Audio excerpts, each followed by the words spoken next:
So hello friends, welcome back to my new videos. So friends, आज की इस video में हम बात करेंगे बीएससी एग्रीकल्चर एंट्रेंस एग्जाम के मोस्ट इंपोर्टेंट क्वेश्चन के बारे में बात करेंगे। ओके, सो वीडियो को बिना देरी के हम लोग स्टार्ट कर लेते हैं। मैं आप लोग को बता दूं, ये जो जितना भी मैं आप लोगों को क्वेश्चन आप लोगों को कवर कराऊंगा वो आपके एंट्रेंस एग्जाम्स में और अदर जो आपके कॉम्पिटिटिव एग्जामिनेशन होते हैं उनमें पूछा गया है सवाल है। ओके, तो ये काफ़ी इंपॉर्टेंस हो जाते हैं आपके एंट्रेंस एग्जाम के लिए। तो वीडियो को बिना देरी के स्टार्ट करते हैं। ओके, तो सबसे पहले इसमें सवाल दिया गया है कि लीची का जो व्यावसायिक प्रवर्धन होता है यानी कॉमर्शियल जो प्रोपेगेटेड होता है, प्रोपागेशन जो होता है वो कैसे करते हैं। पहला ऑप्शन है बडिंग के माध्यम से, दूसरा ऑप्शन है एयर लेयरिंग के माध्यम से, तीसरा है ग्राफ्टिंग और चौथा है हमारा कटिंग। सो फ्रेंड्स, मैं आप लोगों को बता दूं कि जो हमारा लीची का जो व्यावसायिक प्रवर्धन होता है वो मेनली हमारा एयर लेयरिंग के माध्यम से होता है। कैसे होता है? एयर लेयरिंग के माध्यम से होता है। कवर हो जाता है। अगला प्रश्न देख लेते हैं। अगला प्रश्न क्या दिया है कि फूल गोभी के तने में जो खोखलापन होता है की बीमारी का कारण क्या है। जो खोखलापन का जो कारण होता है वो क्या कारण है उसका। यह बेसिकली देखा जाए फूल गोभी में जो तना होता है उसमें खोखला हो जाता है। तो ये मेरे लिए एक बहुत ही ख़राब डिसीज होता है। ओके, इसका कारण क्या है ये आप लोग को बताना है। तो पहला है आयरन की कमी, दूसरा है जिंक की कमी और तीसरा है हमारा मोरॉन की कमी और चौथा है हमारा मॉलिब्डेनम की कमी। तो फ्रेंड्स, इसका जो राइट आंसर हमारा हो जाता है वो आप लोग का हो जाता है बोरान की कमी। जी हाँ फ्रेंड्स, बोरान की कमी से ही फूलगोभी के तने में खोखलापन हो जाता है।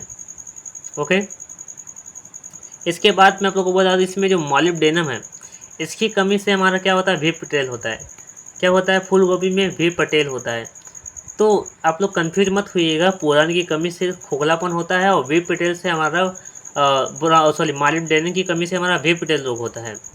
वी पटेल रोग खोखलापन नहीं है, ये दूसरा अलग चीज़ है। ओके, ये दोनों अलग अलग चीज़ें हैं। अगला देख लेते हैं। अगला है हमारा, इसमें दिया है अमोनियम सल्फेट में जो सल्फर होता है यानी गंधक की मात्रा कितनी होती है। पहला है 30%, 24%, 18% और 12%। ओके, तो इसका जो राइट आंसर हमारा हो जाता है वो हमारा हो जाता है 24%। जी हाँ फ्रेंड्स, जो हमारा अमोनियम सल्फेट होता है, ठीक है, NH2 अमोनियम सल्फेट NH4SO4 का होल ट्राइज होता है। ठीक है, इसमें जो सल्फर की मात्रा होती है वो 24% पाई जाती है। ओके, अगला देख लेते हैं। अगला दिया गया इसमें मूंगफली में, किसमें? मूंगफली में दाने की औसत मात्रा होती है। इसमें पूछा है इसमें मूंगफली में दाने की कितनी मात्रा पाई जाती है, यह पूछा गया है। तो इसमें इसका पहला ऑप्शन दिया है 70%, दूसरा है 50% और तीसरा है 40% और चौथा है हमारा 30%। तो इसका जो राइट आंसर हमारा हो जाता है वो हमारा हो जाता है 70%। मूंगफली में दानों की जो मात्रा होती है, औसत मात्रा, वो 70% होती है। आप लोगों को कमेंट करके बताना है कि मूंगफली के दाने में कितना % प्रोटीन पाया जाता है। ओके, कितना % प्रोटीन पाया जाता है ये आप लोगों को कमेंट करके बताना है। अगला आता है, इसमें दिया है डेपोक विधि द्वारा जो उगाई जाने वाली जो धान की पौध रोपाई है, ओके, वो कितने दिन में तैयार हो जाती है। पहला है 12 दिन में, दूसरा है 18 दिन में, तीसरा है 24 और चौथा है हमारा 30 दिन में। तो इसका जो करेक्ट आंसर हमारा हो जाता है वो हमारा हो जाता है 12 दिन में। ओके, इसमें कितना केजी सीड रेट लगता है इसमें आपको बताना है। तो इसमें 18 केजी आपका सीड रेट लगता है। ओके, डेपोक विधि में। अगला हमारा आता है कि गन्ने में जो रस की औसत मात्रा कितनी होती है। ओके, इसमें दिया है कि गन्ने में रस की औसत मात्रा कितनी होती है। पहला है हमारा 75 से 80%, दूसरा है 60 से 70%, तीसरा है 55 से 60 और चौथा है हमारा 45 से 50%। तो इसका जो करेक्ट आंसर हमारा हो जाता है वो आप लोग का हो जाता है 60 से 70%। गन्ने में जो रस की मात्रा होती है वो 60 से 70% पाई जाती है। अगला देख लेते हैं। अगला दिया है 47 नंबर पर कि ग्रीष्मकालीन जो मूंग की जो बीज दर होती है वो कितनी होती है। ओके, पहला ऑप्शन है हमारा 35 से 40 केजी पर हेक्टेयर, दूसरा है 25 से 30 केजी पर हेक्टेयर, तीसरा है हमारा 15 से 20 केजी पर हेक्टेयर और चौथा हमारा है 10 से 15 केजी पर हेक्टेयर। तो इसका जो करेक्ट आंसर हमारा हो जाता है वो हमारा हो जाता है 25 से 30 केजी पर हेक्टेयर। ओके, अगला देख लेते हैं। अगला दिया है 48 नंबर पर कि पौधे के लिए जो लौह तत्व है यानी आयरन जो एलिमेंट है इसकी आवश्यकता सिद्ध की गई है। तो यह किसके द्वारा सिद्ध की गई है इसकी आवश्यकता। पहला है हमारा ई ग्रीस द्वारा, दूसरा है हमारा सी स्प्रिंगलेस द्वारा, सी हमारा ऑप्शन है हमारा के वेरिंगटन द्वारा, और चौथा हमारा है इसमें सी बी लिपमैन द्वारा। तो 48 का जो राइट आंसर हमारा हो जाता है वो हमारा हो जाता है ई ग्रीस द्वारा। जो पौधों के लिए जो लौह तत्व है ये बेसिकली बहुत इंपॉर्टेंट होता है पौधों में, क्योंकि देखा जाए कि जैसे जिस प्रकार से हमारे धान में खैरा रोग होता है जो कि जस्ते की कमी से होता है, उसी प्रकार से पौधों में लोहे की कमी से क्या होता है कि जो प्लांट्स होता है, ओके, प्लांट्स जो होता है वो बेसिकली नीचे से गुलाबी कलर का हो जाता है। यह भी हमारा एक सिम्टम्स होता है लोहे में, जो काफ़ी ज़्यादा बोलते प्रभाव डालता है। अगला देख लेते हैं। अगला है हमारा इसमें दिया है मक्के के अंतः प्रजात वंशक्रम के अनुरक्षण के लिए निम्न क्रिया का प्रयोग करते हैं। पहला है सेल्फ पोलिनेशन, दूसरा है क्रॉस पोलिनेशन, तीसरा है बेड पोलिनेशन और चौथा है हमारा SIV पोलिनेशन। तो इसका जो करेक्ट आंसर हमारा हो जाता है वो हमारा हो जाता है SIV पोलिनेशन, जिसे हम बोलते हैं सहोदर परागण। ओके, अगला देख लेते हैं। 50 नंबर पर इसमें दिया है कि जो सिलेक्शंस है यानी वर्ड है निम्न प्रकार की विभिन्नता होने पर प्रभावकारी है। पहला है जेनेटिक्स, दूसरा है एनवायरमेंटल, तीसरा जेनेटिक्स एंड एनवायरमेंटल बोथ, और चौथा है नॉन ऑफ द अबोव। तो इसका जो करेक्ट आंसर हमारा हो जाता है वो हमारा हो जाता है एनवायरमेंटल। जो सिलेक्शंस है ये बेसिकली वातावरण, ठीक है, एनवायरमेंटल में जब वेरिएशन हो जाता है तो ये बेसिकली बहुत ही ज़्यादा प्रभाव डालता है। ओके, अगला है इसमें दिया है कि भारत में सर्वप्रथम 1970 में कपास की विमोचित संकर किस्म थी। पहला ऑप्शन है हमारा वारा लक्ष्मी, दूसरा है H4, तीसरा है हमारा सावित्री और चौथा है गोदावरी। तो इसका जो करेक्ट आंसर हमारा हो जाता है वो हो जाता है हमारा गोदावरी। 1970 में कपास की विमोचित जो संकर किस्म थी वो हमारी गोदावरी थी। ओके, अगला देख लेते हैं। 52 नंबर पर दिया है इसमें कि हमारा LJ स्टैडलर है ने एक्सरे ग्रेड एवं रेडियम से निम्न के विकिरण करने पर उत्परिवर्तन प्रेरित होने के प्रभाव की खोज की। पहला हमारा ड्रोसोफिला फल मक्खी, दूसरा है जौ बाजरा, तीसरा है मटर और चौथा हमारा क्या है, चौथा हमारा है न्यूरोस्पोरा।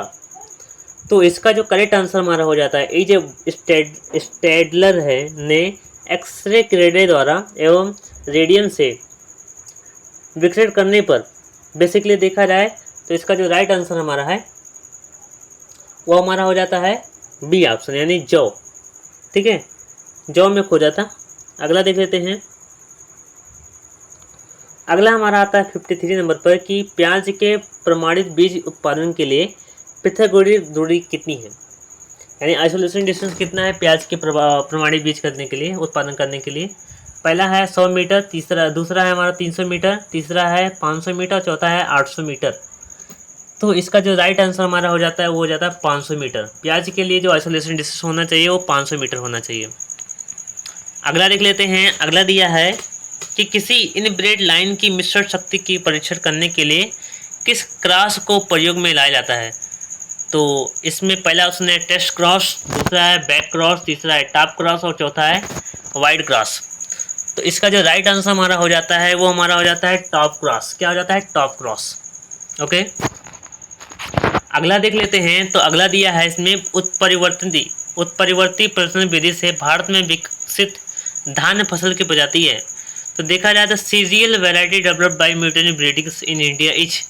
सबसे पहले जो म्यूटेशन के माध्यम से जो डेवलप की गई थी वैरायटी वो कौन सी वैरायटी ये पूछा है। पहला है सोनालिका, दूसरा है जगन्नाथ, तीसरा है किरण और चौथा है हमारा सविता। तो इसका जो करेक्ट आंसर हमारा हो जाता है वो हमारा हो जाता है जगन्नाथ। क्या हो जाता है? जगन्नाथ। जगन्नाथ ही हमारी सबसे पहली म्यूटेशन वाली वैरायटी है। जबकि देखा जाए गेहूं में जो हमारी वैरायटी जो संकर वैरायटी जो प्राप्त की गई थी वो हमारी सोनालिका थी। सबसे पहली जो हमारी वैरायटी खोजी गई थी वो सोनालिका थी। ठीक है, ओके। एंड इसके अलावा हमारी सोनारा 63 एंड सोनारा 64 थी। अगला है हमारा परिच्छाद संकरण होता है। तो इसमें दिया है कि जो टेस्ट क्रॉस होता है वो किस किस के बीच में होता है ये पूछा है।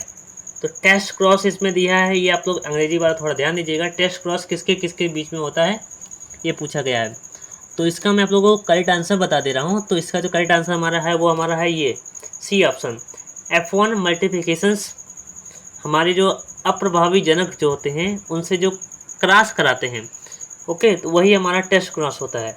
मान लीजिए एक वैरायटी n है और दूसरी वैरायटी n है, इनके बीच में हमने क्रॉस कराया, सॉरी इसमें आप लोग देख लीजिए, हाँ एक हमारा स्मॉल n है, तो इनके बीच में जब क्रॉस कराया तो हमारा कैपिटल n और स्मॉल n। अब यह जब हमारी ये अप्रभावी रहेगी, मतलब कि ये बेसिकली अलग लक्षण प्रभावित करती है, ठीक है।